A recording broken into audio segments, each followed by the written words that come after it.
seja contigo. Vamos a mais um capítulo do livro, né? O juízo de Deus é revelado. Dessa vez nós vamos começar a desvendar a segunda mensagem angélica, Apocalipse 14, verso 8, que fala da queda de Babilônia, e vamos para saber, né, quem é Babilônia, né? Entender a queda de Babilônia, precisamos saber quem é Babilônia. Aqui nós vamos buscar aqui o livro. Aqui está. O juízo de Deus é revelado. Nós já estudamos os salvos e o Apocalipse, as últimas advertências de Deus, que é uma introdução às 3 mensagens angélicas, né? São as últimas advertências de Deus, de Apocalipse 14, versos 6 ao 12. Esse livro, ele é baseado em Apocalipse, né? As 3 mensagens angélicas, Apocalipse 14, versos 6 ao 12, e vai discorrer entre outros temas. Por exemplo, nos títulos aí você não vai perceber, mas dentro desse tema, né, quem é Babilônia, né, nós vamos abordar questões, por exemplo, sobre a mudança da lei de Deus, o dom de línguas, o estado do ser humano da morte, entre outros temas, certo?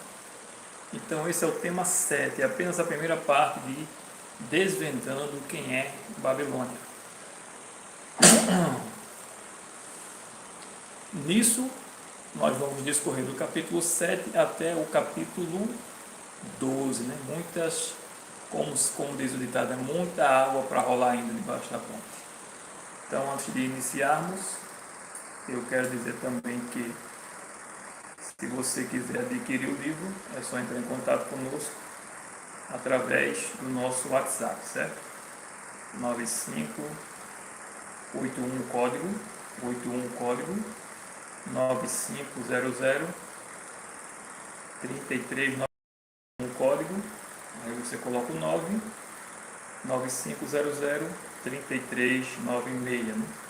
Mas o nosso WhatsApp ele está também na descrição do canal e provavelmente estará também na descrição do vídeo, né? O último tema que a gente viu foi o juízo, a norma do juízo, né? Vimos que os 10 mandamentos são a norma do juízo de Deus, né?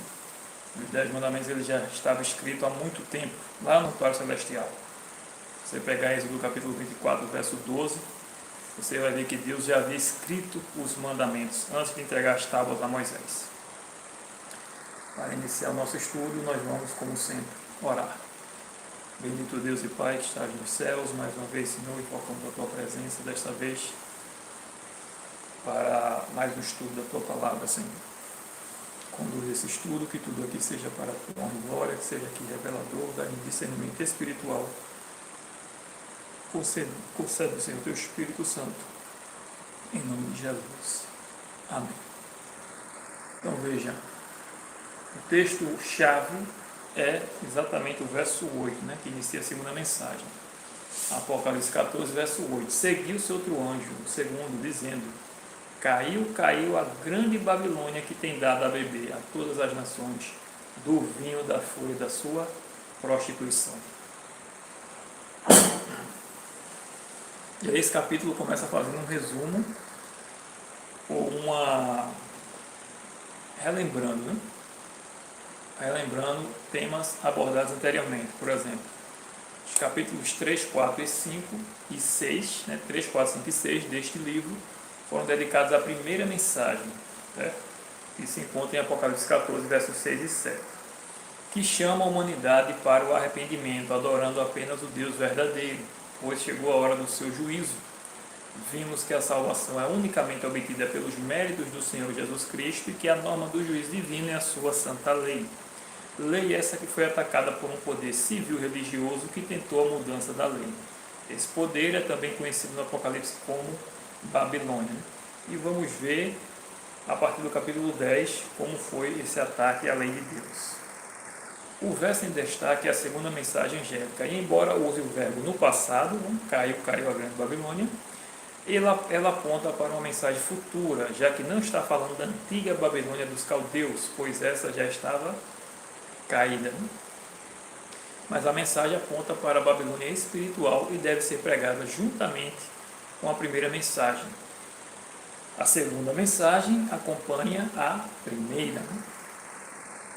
A mensagem do juízo é a primeira e a mensagem da queda de Babilônia é a segunda, desmascarando o falso sistema de adoração. Babilônia na Bíblia é sinônimo de confusão, já que esse termo vem de Babel, justamente por causa da Torre de Babel, onde os homens, desobedecendo a ordem de Deus de se espalhar e povoar a terra, decidiram criar uma torre que alcançasse o céu e assim também fugir de um novo suposto dilúvio, nisso mostrando a descrença na promessa divina de não mais destruir a terra com um dilúvio. Gênesis 11, verso 1 está escrito: ora, em toda a terra havia apenas uma linguagem e uma só maneira de falar. Sucedeu que, partindo eles do Oriente, deram com uma planície na terra de Siná e habitaram ali. Verso 3. E disseram uns aos outros: vinde, façamos tijolos e queimemo-los bem. Os tijolos serviram-lhes de pedra e o betume de argamassa. Disseram: vinde, edifiquemos para nós uma cidade, uma torre cujo topo chegue até os céus e tornemos famoso o nosso nome, para que não sejamos espalhados por toda a terra. Então desceu o Senhor Jeová para ver a cidade e a torre que os filhos dos homens edificavam. E o Senhor Jeová disse: eis que o povo é um, e todos têm a mesma linguagem. Isto é apenas o começo. Agora não haverá restrição para tudo o que intentam fazer. Vinde, desçamos e confundamos ali a sua linguagem, para que um não entenda a linguagem de outro. Destarte, o Senhor Jeová os dispersou dali pela superfície da terra e cessaram de edificar a cidade. Gênesis 11, verso 9. Chamou-se-lhe por isso o nome de Babel, porque ali confundiu o Senhor Jeová a linguagem de toda a terra, e dali o Senhor Jeová os dispersou por toda a superfície dela. Percebemos que o povo do mundo antigo falava uma só língua, idioma. Então Deus confunde as línguas. Em hebraico, a palavra Babel, derivada da raiz verbal Balal, significa confusão ou mistura. Essa conotação está diretamente ligada ao relato bíblico da Torre de Babel, onde Deus confundiu a língua dos construtores, levando-os à dispersão. Embora a palavra também possa ser relacionada ao nome acadiano Bab e Lu, que significa porta de Deus, a associação com a confusão é a mais proeminente devido ao contexto bíblico. Além da confusão, Babel também está relacionado à Babilônia, uma cidade posterior que surgiu no mesmo local. Embora o nome Babilônia tenha uma origem diferente, acadiana, significando porta de Deus, a conotação de confusão e rebelião associada a Babel acabou sendo transferida para a Babilônia nas Escrituras. Em resumo, Babel em hebraico significa confusão, um reflexo do evento narrado na Bíblia e da dispersão da humanidade devido à confusão das línguas. Uma curiosidade bíblica é que se em Babel Deus confundiu os povos, dando origem a outros idiomas, no dia de Pentecostes Deus uniu os povos por meio do dom de línguas, que é o dom de idiomas, ou seja, falar em outra língua sem ter aprendido com outras pessoas, mas recebendo direto do Espírito Santo esse dom. É importante a gente ver, eu não coloquei aqui no livro, mas é importante a gente ver o seguinte aqui. Veja o contexto da época dos apóstolos. Mateus capítulo 28. A grande comissão é da gente analisar, certo? O que é que diz aqui? Verso 19. Ide, portanto, fazer discípulos de todas as nações. Ou seja, como é que os discípulos... Deixa eu só continuar a leitura. Ide, portanto, fazer discípulos de todas as nações, batizando-os em nome do Pai e do Filho e do Espírito Santo, ensinando-os a guardar todas as coisas que vos tenho ordenado. Como é que os discípulos, homens leigos, pescadores, entre outros, eles iriam ensinar a todo mundo, pregar e ensinar as pessoas, Era uma missão que impossível, certo? Porém, eles seriam dotados do Espírito Santo para isso, e o Espírito Santo lhe daria dons, dentre os quais o dom de línguas, que é o dom de idiomas, como a gente vai ver aqui. Atos 2, verso 1, certo? E vamos ver muitos textos, inclusive. Ao cumprir-se o dia de Pentecostes, estavam todos reunidos no mesmo lugar. De repente veio do céu um som como de um vento impetuoso e encheu toda a casa onde estavam assentados. E apareceu distribuídas entre eles línguas como de fogo, e pousou uma sobre cada um deles. Todos ficaram cheios do Espírito Santo e passaram a falar em outras línguas, segundo o Espírito lhes concedia que falassem. Ora, estavam habitando em Jerusalém judeus, homens piedosos, vindos de todas as nações debaixo do céu. Quando, pois, se fez ouvir aquela voz, afluiu a multidão que se possuiu de perplexidade, porquanto cada um os ouvia falar na sua própria língua. Estavam, pois, atônitos e se admiravam, dizendo: Vede, não são porventura galileus todos esses aí que estão falando? E como os ouvimos falar cada um em nossa própria língua materna? Somos partos, medos, elamitas e os naturais da Mesopotâmia,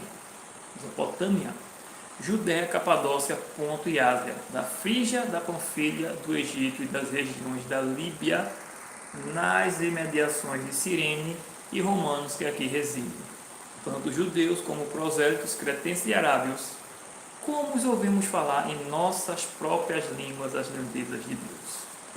A Bíblia, quando quer dar ênfase, ela repete. Ele fala claramente língua materna e em nossas próprias línguas. Perceba que a Bíblia é clara, não dá margem para erro algum. O dom de línguas falado pelos apóstolos foi o de idioma das nações. Nada tem a ver com a confusão de hoje nas igrejas pentecostais. Veja abaixo a escrita em seu original no grego.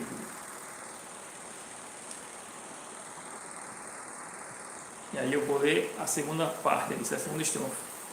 Todos ficaram cheios do Espírito Santo e passaram a falar em línguas, né? Que é esse nomezinho que aparece aí também em negrito. Segundo o Espírito lhes concedia que falassem. Esse texto se refere a Atos 2,4, o termo glossa, se refere a língua como membro do corpo, órgão da fala, língua como idioma ou dialeto usado por um grupo particular de pessoas diferente dos usados por outras nações. Ou seja, língua, ou como membro do corpo, ou como idioma. No caso aí é óbvio que é como idioma. Esse mesmo termo é usado no verso 11 e no verso 8 de Atos 2. E como os ouvimos falar, cada um em nosso próprio dialeto, ali está o mesmo termo, né? Glossa. Ou seja, nossa língua materna, tanto o verso 8 como o verso 11. Portanto, essa Babilônia ou confusão que temos nas igrejas, com esses ensinos falsos, de falsas línguas, não é bíblico. É importante dizer também que, se você pesquisar, verá que essas línguas estranhas faladas nas igrejas também são faladas em denominações religiosas consideradas não cristãs e de cultura afro. Será que lá o Espírito Santo também batizou as pessoas? Você que é cristão, que é evangélico, você acredita que lá, nessas religiões, o Espírito Santo se faz presente, se aposta das pessoas, né? Porque você, para receber o batismo do Espírito Santo, você tem que primeiro crer em Jesus Cristo e segundo obedecer. Atos 5, verso 32. Né? Ninguém vai receber o Espírito Santo sem obediência. Você acha que aquela língua lá é a língua do Espírito Santo, do batismo do Espírito? Eu tenho certeza que não. E é a mesma língua falada nas igrejas. Esse mesmo termo usado para línguas em Atos é usado nas passagens em que Paulo faz menção do dom de línguas. Alguns ainda tentam argumentar que estariam falando a língua dos anjos e que, conforme 1 Coríntios 14, verso 2, isso seria falar em mistérios. Porém, temos dois problemas ao analisar tais argumentos. Primeiro, que mistério seria esse, visto que nem mesmo a própria pessoa que ora não sabe o que está dizendo? Segundo, não existe nenhuma promessa bíblica de que iríamos falar a língua dos anjos. Não há, inclusive, nenhuma necessidade disso. Até porque todas as vezes que um anjo veio dar algum recado da parte de Deus, ele se comunicou na língua dos homens.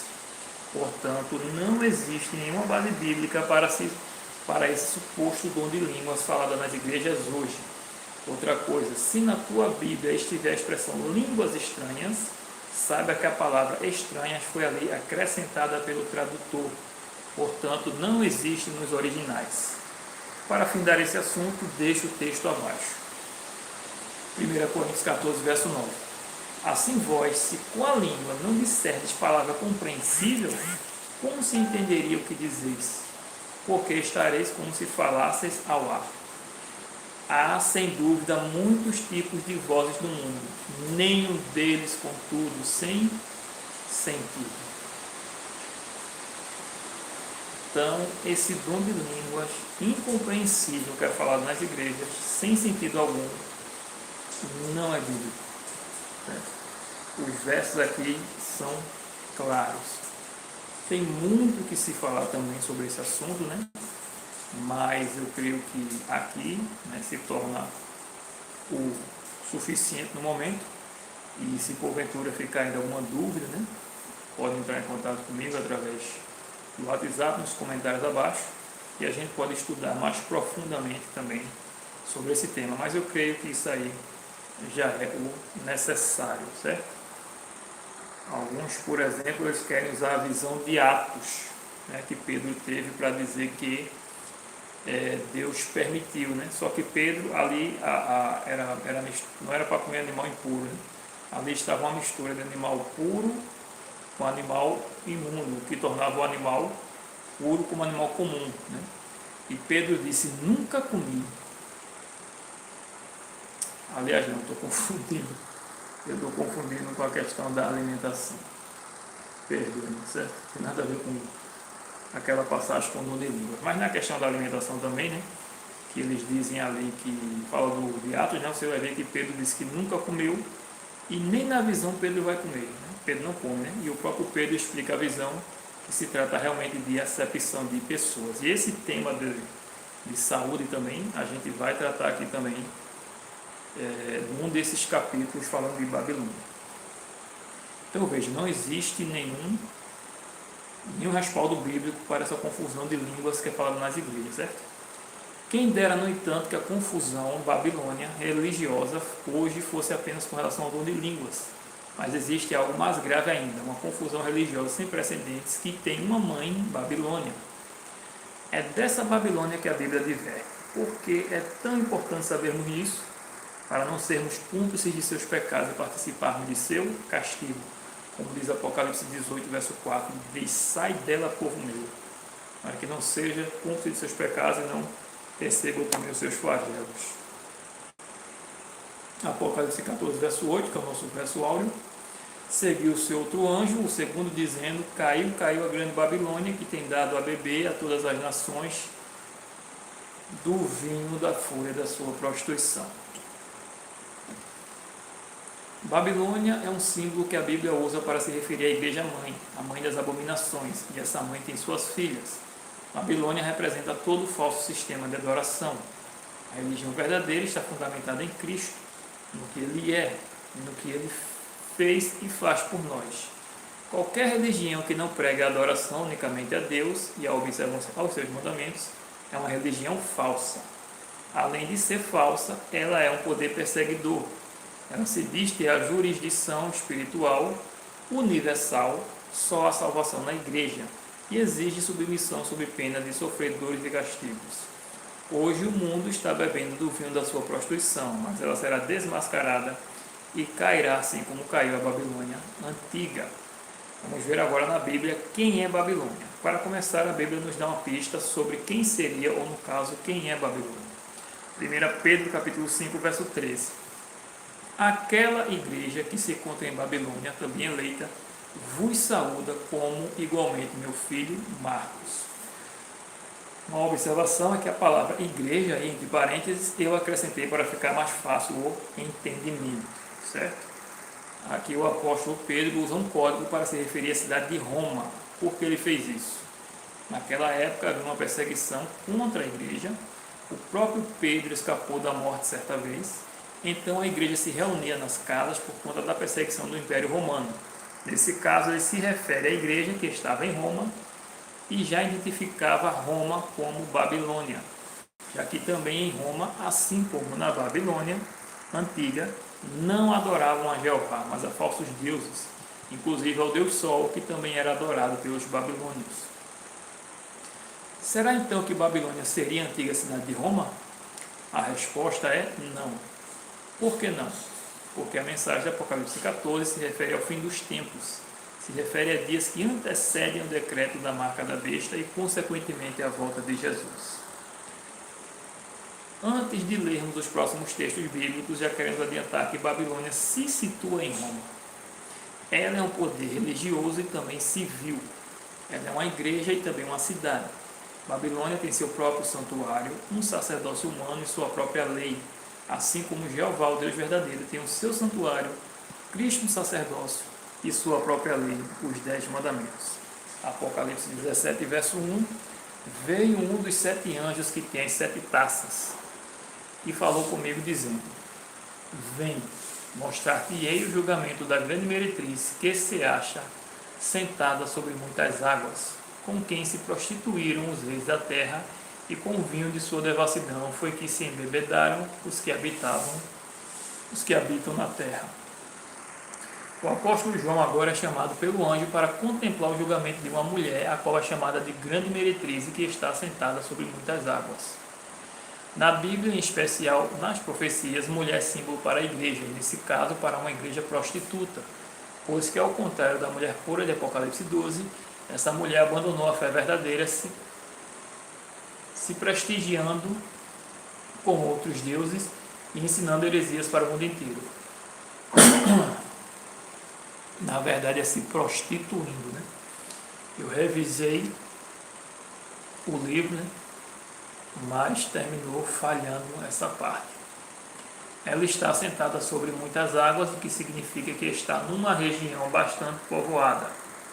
Pois águas em profecia significa povo e multidões, nações e línguas. Apocalipse 17, verso 15. Exatamente como é a Europa, né? Uma região bastante povoada e, além disso, o fato de ela estar assentada indica que ela reina. Essa não é uma igreja pequena. Os versos lidos deixam claro isso, a mostrar que ela se relaciona com os reis da terra.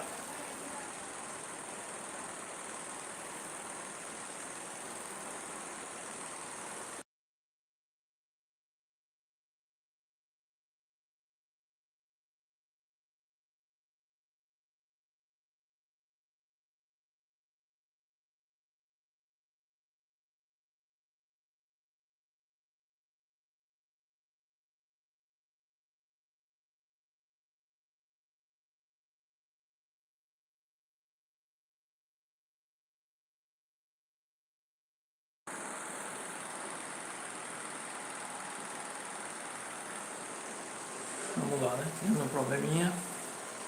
O vinho é o símbolo das suas falsas doutrinas, Jeremias 51, verso 7, que são contrárias aos ensinos bíblicos, como o próprio santuário que ela possui e sua lei dos 10 mandamentos, que são diferentes do que está escrito em Êxodo 20. A intercessão de outros seres, ao invés de unicamente o Senhor Jesus, a oração em favor dos mortos, dentre tantos outros ensinamentos contrários à palavra de Deus. Apocalipse 17, verso 3.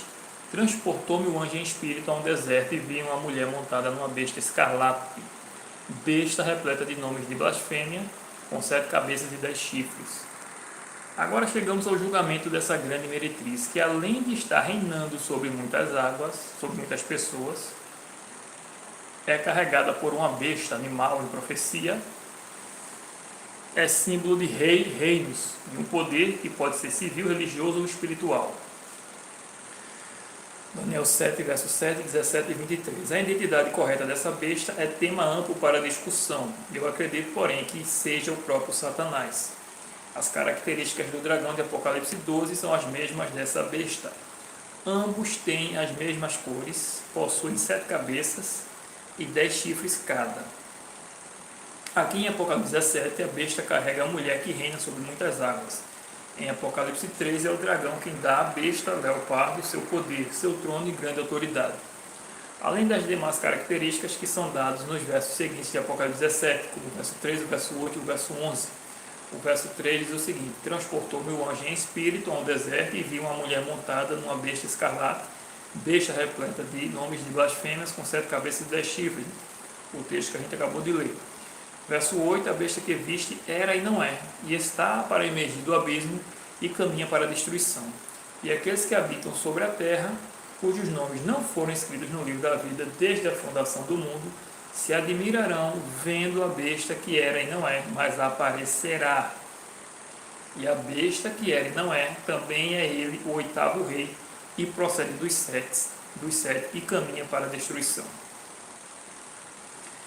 É bom lembrar que o anjo disse ao profeta no verso 1 e também o que está escrito no verso 7 de Apocalipse 17, que João viria o julgamento da grande meretriz e o mistério dela e da besta que a carrega. João viria o julgamento da grande meretriz, o mistério dela e o mistério da besta. Portanto, não faz sentido achar que isso se trata de coisas passadas. Pois bem, Satanás é a besta do abismo. Isaías 14, verso 15, Apocalipse 12, 9, mostra que Satanás foi lançado no abismo, certo? O abismo é o planeta Terra, Gênesis 1, verso 1 e 2, e Apocalipse 12, verso 9. E Satanás foi atirado para cá. Ele usurpou as chaves desse mundo das mãos de Adão, mas já foi derrotado. Ele foi lançado no abismo, mas aparecerá se passando pelo próprio Cristo e receberá a adoração de todos quanto não tiverem os seus nomes escritos no livro da vida. Apocalipse 13, verso 4, 17, verso 8 e Mateus 24, versos 23 ao 26. O próprio Cristo diz: acautelai-vos, virão falsos cristos, enganarão a muitos, farão sinais e prodígios, etc. Depois Satanás será lançado, e diz, ele aqui, ele ali, se disser, não acrediteis. Por quê? Porque todo olho verá. Então, se o Cristo está ali, o Cristo está aqui, não acredite, não vá nem ver, porque o engano vai ser muito grande. Depois Satanás será lançado de novo no abismo, para depois do milênio aparecer novamente à vista de todos. Apocalipse 20, verso 1 ao 3 e 7 ao 9. Satanás era o representante dessa terra após a queda de Adão. Ele se apresentava diante de Deus nos conselhos celestiais, Jó 1, verso 6 e Jó 2, verso 1. Então Satanás era e não é, mas aparecerá e caminhará para a destruição.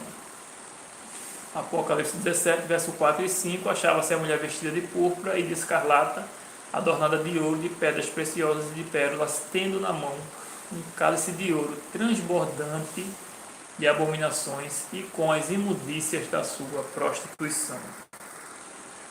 Na sua fronte achava-se escrito o nome, mistério, Babilônia, a grande, a mãe das meretrizes e das abominações da terra. Um mistério.